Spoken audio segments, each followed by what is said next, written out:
الله رب العالمين الحمد لله الذي هدانا لهذا الدين وما كنا لنهتدي لولا أن هدانا الله شاء الله إله إلا الله وأشهد أن محمدا عبده ورسوله in the name of Allah most gracious most merciful praise and gratitude be to Allah the cherish and answer of God peace and blessings be upon Prophet Muhammad his family and his companions those who follow them.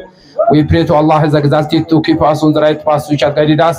I would like to welcome all of you with the Islamic greeting. Assalamu alaikum wa rahmatullahi wa barakatuh.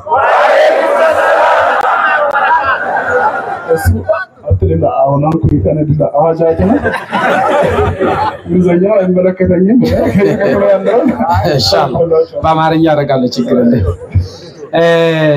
ከሁሉ ነገር አስቀድመን ትላንትና ሲዳማ ከሌላ ብሔረሰብ በተለይ ኦሮሞ ጋር እንደ ጠላትነት ሲታይ ነበር።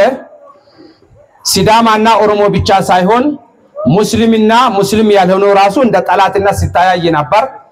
ያ የሰይጣን ተንኮል ሁሉ ፈርሶ ሲዳማም ኦሮሞም የኩሽ የአንድ አባት ልጆች ነን ብሎ ሁለተኛ ሙስሊምም ክርስቲያንም የአዳምና የአንድ አባት ልጆች ነን ብለን የሰይጣን ሴራ ተገርሲሶ እንደዚህ ያገናኘን ያለማቱ ጌታ ምስጋና ይግባ አልহামዱሊላሂ ረብል ዓለሚን ባላተ ኮኒ ባሎን ኩኑ ጮራ አልባን ባላተ ኡማሰ ኮኒ አልባን አንፋይ ዳንጎሙት ይጣገ ነው ስላሙና ኦሮሞ የሚቶ ዲናና ባርጋራ ከሚቶ ቡሻይሌላ ከሸሁ hatti shaytanu bunshana tonkole baenana sorantena techo lamenti mittu ama oso kushi siddo dagyota akawano kaenni adaminna hawa oso ikkitotanna hatte anfumo kawa dangeto mitto ekankira mimito basho no dini magatenna jallanna fiida ekankira asonke motichira balante galatawne mona ምናልባት የኦሮሞ የሲዳማ የአንድ አባት ልጆችን የሚላይ ሰይጣን ታርዷል። አሁን የቀራች ሰይጣን ደግሞ ሙስሊም ክርስቲያን ነው ብሎ ወደ ሙስሊም አትጠጉ ጠንቋዮች ናቸው 666 ነው የሚለው ሰይጣንም በዛሬው ቀን ይታረዳል ማለት ነው። ስለዚህ የሰላምን አየር የምክክርን መድረክ እንደዚህ አግንተን ማወያየት ማለት እስልምና በመስረጃ በመረጃ የሚሄድ ሃይማኖት ነው።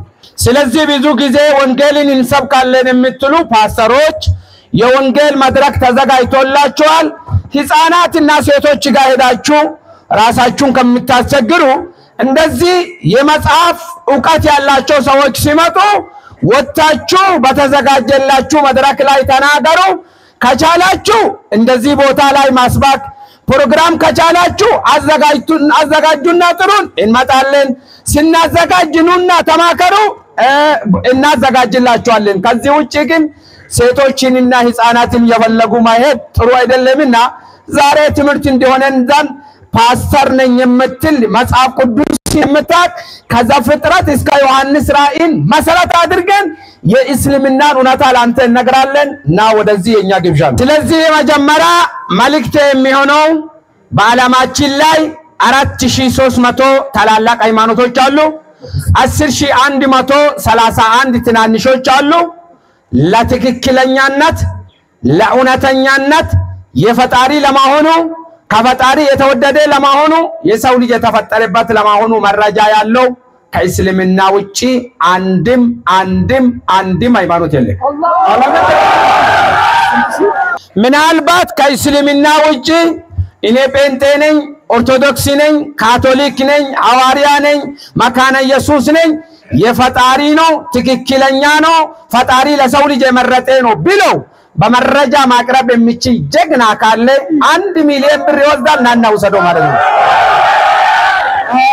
ሃንማ ወየና ተኪናኒ ክርስቲያና ሆይትኔ በእንተነ ኦርቶዶክስ ካቶሊክ ነው እከ ሐዋርያት መርቾን እከ ክርስቲያና ይትኖሪ አነ ሃይማኖቴ መጋኑ ቢዶን እገናና ፊዶቴ አነ መጋኑ ሐዋርያት እክይኖ እዩ አነ መጋኑ ኦርቶዶክስ እክይኖ እዩ በእንተ እክይኖ እዩ መጋኑ ሆያቶ መጽሐፍ ቅዱስ ተግዶኒ ጥቅስ ሃደ ዳይጠሮ ሚሊዮን ብረጣን ቼክ ተን ኤሞ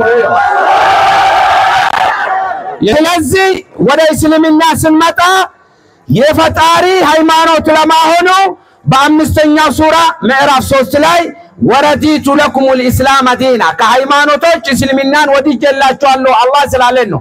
እኛ የወደድነው ፈጣሪ ስለወደደልን እንጂ እንዲሁ ዝም ብለን ከመሬት ተነስተን አባቶቻችን ቅድመ አያቶቻችን እከሌ በሚለው ቋንቋ ሃይማኖትን አልተቀበልንም። ሌላ ወደ መጽሐፍ ቅዱስ ስትመጡ ምን ይላል? ያዕቆብ መልእክት በአዲሱ ኪዳን ማለት ነው። ያዕቆብ መልእክት ምዕራፍ 4 ቁጥር 7 ላይ አማርኛውንም እንግሊዘኛውንም አነብላችኋለሁ። በአማርኛ እንዲህ ይላል፣ እንግዲህ ራሳችሁን ለእግዚአብሔር አስገዙ። በአንዳንድ መጽሐፍ ላይ በሌሎች አንዳንድ መጽሐፎች ላይ እንግዲህ ለእግዚአብሔር ተገዙ ዲያብሎስንም ተቃወሙ እንሱ ከናንተ ይሸሻል ይላል። እንግዲህ ለእግዚአብሔር ተገዙ ማለት ወደ እንግሊዘኛው ሲመጣ submit yourself therefore to the will of God ይላል። ወደ አረበኛ ስንመጣ እስልምና ማለት ምንድነው ፍቺ ስትሉት አልእስላሙ ሁወ አልኢስቲስላሙ ሊላህ እስልምና ማለት ራስህን ለብቸኛው ኃያሉ የማይወለድ የማይበላ የማይጠጣ የማይተኛ የማይሞት የማይደበደብ የመነ ብቸኛ አንዱ ኃያል ራስህን አሳልፈ ማስገዛት ነው ማለት ነው። ስለዚህ የሚያመላክተው ምንድነው? ለብቸኛ ሁሉን ላስገኘ ፈጣሪ ኢየሱስ ክርስቶስ ለራሱ ሲሰግድለት የነበረው ፈጣሪ በብቸኝነት ማምለክ የዘላለም ሕይወት ማግኛ መንገድ ናት። ዮሐንስ ወንጌል ምዕራፍ 17:3 ላይ ምን ይላል? ብቸኛ እውነተኛ አምላክ የሆንከውን አንተንና የላከውንም ኢየሱስ ክርስቶስን ያወቀ የዘላለም ሕይወት ያገኛል ይላል። የዘላለም ሕይወት የሚገኘው በፈጣሪ አንድነት ያመነ በኢየሱስ መልእክተኝነት ያመነ የዘላለም ሕይወትን ያገኛል ይላል። ስለዚህ እስልምና ማለት የኢየሱስ ሃይማኖት መሆኑን እንድትረዱልን እንፈልጋለን ማለት ነው። ኢየሱስን ጌታ ያለ ሰው ገሃነም እንደሚገባ ቁርአንም ያስረዳል፣ መጽሐፍ ቅዱስም ያስረዳል። ማቴዎስ 7:21 ላይ በሰማያት ያለውን የአባቴን ፍቃድ የሚያደርግ እንጂ ጌታ ሆይ ጌታ ሆይ የሚሉኝ ሁሉ ወደ ገሃነም ይገባሉ ብሎ ነው ኢየሱስ ያስተማረው ማለት ነው። ስለዚህ ኢየሱስን ጌታ ነው ማለት ገሃነም ለማግባት ካልሆነ ነገር ለሌላ ይጠቅምን ነው። ኢየሱስ ሞቲቻ ማገኖ ያተው ሲኦል ያተኪና ወደ ምትረዳ ፍራቶ አንደኛ እቺ ናት። በዓለማችን ላይ ካለው 10,131 ሃይማኖት ብቸኛና እውነተኛና ትክክለኛ የተመረጠ የተወደደ በፈጣሪ ዘንዳ ተቀባይነት ያለው ሃይማኖት እስልምናና እስልምና ብቻ ነው። ሌላ አለ የሚል ጀግና ካለ ወጣ ብሎ ተናግረው 1 ሚሊዮን ብር በሽበሽ ይዞ ወደ ቤቱ መግባት ይችላል። በሁለተኛ ደረጃ ዛሬ እዚህ አካባቢ ያለው ሙስሊሙ ህብረተሰብ የተቀበለው ሃይማኖት የነቢያቶቹ ከነቢ አደም ጀምሮ የነቢያቶቹ መደምደማ የሆኑት ነቢ መሐመድ የተቀበሉት ሃይማኖት መሆኑን የኢየሱስም ሃይማኖት ነው፣ የሙሴም ሃይማኖት ነው፣ የአብርሃምም ሃይማኖት ነው፣ የዳዊትም ሃይማኖት ነው፣ የኖህም ሃይማኖት ነው። እስልምና የዚህ ሁሉ ነቢያቶች ሃይማኖት ነው። ኢየሱስ ሙስሊም አይደለም፣ አብርሃም ሙስሊም አይደለም፣ ኖህ ሙስሊም አይደለም፣ ዳዊት ሙስሊም አይደለም የሚል ጀግና ካለ 1 ሚሊዮን አሁንም ያገኛል ወጣ ብሎ ማናገር ይችላል። ለዚህ አላህ በቁርአን በ42ኛ ሱራ ምዕራፍ 13 ላይ شرع لكم من الدين ما وصينا والذي أوحينا إليك وما وصينا به إبراهيم وموسى وعيسى أن أقيموا الدين اسلمنا بلو مالت የኑህ ወይም ኖህ ሰዎች ያሉት የነቢ ኢብራሂም ወይም ሰዎች አብርሃም ያሉት የነቢ ሙሳ ወይም ሞሴ ሰዎች ያሉት የነቢ ኢሳ ወይም ኢየሱስ ያሉት ነው። አንድም ሰው አብርሃም ጴንጤ ነው፣ ኦርቶዶክስ ነው፣ ካቶሊክ ነው፣ ሐዋርያ ነው፣ መካነ ኢየሱስ ነው የሚል ጀግና ካለ ዛሬ እዚህ ምድር ላይ መጥቶ አንድም ነብይ ኢየሱስ ሙስሊም ነው አብርሃም ሙስሊም ነው ሞሴ ሙስሊም ነው ኖህ ሙስሊም ነው ዳዊት ሙስሊም ነው ጴንጤ ምትል ካለ ናውጣና ከዘፍጥረት እስከ ዮሐንስ ራእይ አንድ ቦታ ካሳየኝ 1 ሚሊዮን ብር ሰጠዋለሁ ወይ ካልሆነ ከዛሬ ጀምሮ ኢየሱስ ሙስሊም ነው ኢየሱስ ብሎ ማናገር ጊዜው አበቃለት ተክስባርና ዛሬ በሲዳማ ምድር ላይ ኢየሱስ ሙስሊም አይደለም ብሎ ካልወሰዱ ከዛሬ ጀምሮ ኢየሱስ ብሎ ማናገር አበቃለት ማለት ነው